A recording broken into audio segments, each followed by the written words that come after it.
A crise prisional no Brasil está se agravando, como já era previsto, em razão, entre outros motivos, do fato de a questão da criminalidade nunca ter sido levada a sério neste país. E em meio às propostas que começam a surgir de privatização, é impossível deixar de perguntar: e isso dá certo? Vamos examinar essas questões neste vídeo. O governo começa a ficar seriamente preocupado com a crise nas penitenciárias porque sabe, como nós já dissemos no vídeo anterior, que esses episódios são péssimos para a imagem do Brasil num tempo em que país nenhum pode ficar isolado do resto do mundo. E ninguém, evidentemente, vai querer investir num país onde há crise econômica, crise política e um ambiente de selvageria que assusta qualquer pessoa de bom senso. Aos que festejam a matança nas prisões, eu cito o entendimento do professor Laurindo Dias Minhoto, da USP, autor do livro Privatização dos Presídios e Criminalidade, ao observar que a barbárie estrutural das prisões brasileiras reflete a realidade social e política que se vê do lado de fora dos cárceres. Ele observa que, em várias sociedades, o nível de barbárie do lado de dentro das prisões é indicativo do nível de barbárie do lado de fora das prisões. Ou isso não é óbvio? Temos, sim, uma sociedade violenta que prega a violência como se fosse a solução para os problemas.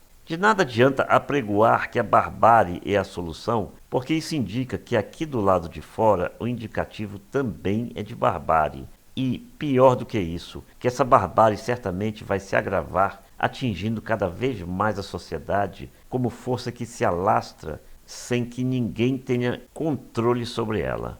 Diante das denúncias de que há corrupção do governo no sistema prisional, recomeça a discussão sobre as propostas de privatização das penitenciárias.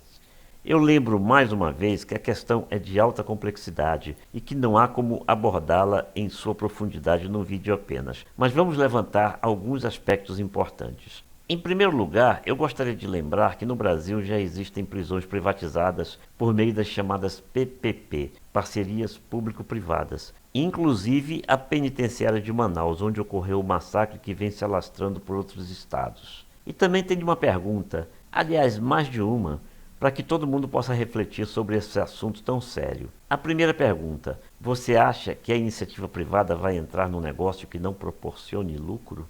Seria uma contradição com o princípio elementar que é a Bíblia da iniciativa privada, o lucro.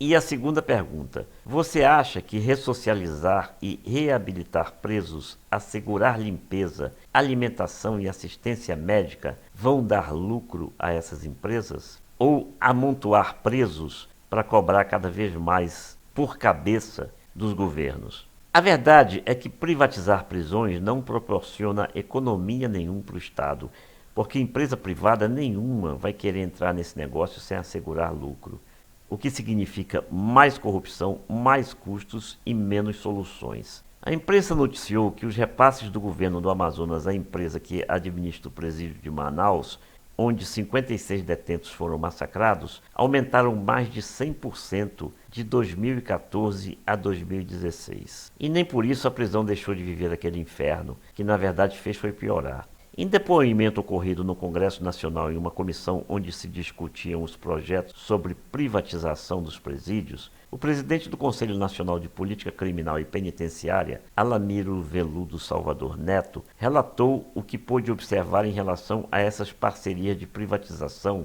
como no complexo prisional de Ribeirão das Neves, em Minas Gerais, em que um dos itens era a garantia de ocupação, ou seja, garantir o número de presos para assegurar lucro à iniciativa privada nessas parcerias.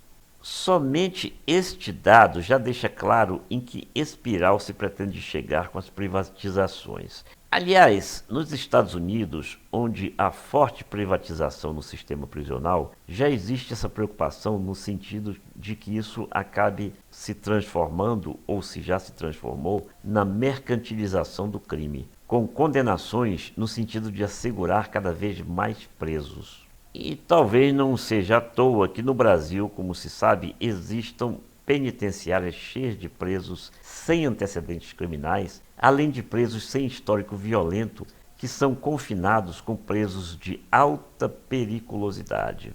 É a famosa universidade do crime. Altamiro também teve a preocupação de levantar os custos por preso. 3.000 por mês nas privatizações, enquanto nas prisões públicas esse custo gira em torno de 1.700 a 1.800 por mês. Ou seja, privatizar obviamente não significa baratear. Também no fornecimento da comida, a empresa privada não vai se preocupar em oferecer o melhor serviço pelo menor preço, evidentemente, o que levou à conclusão de que a comida tem que ser feita pelos próprios presos, em vez de ser fornecida por empresas privadas que oferecem, para ter lucro, o pior resultado pelo maior preço. E, evidentemente, os presos vão ser os primeiros a fazerem tudo para que a comida fique melhor. Se eles fizerem, isso vai ser possível.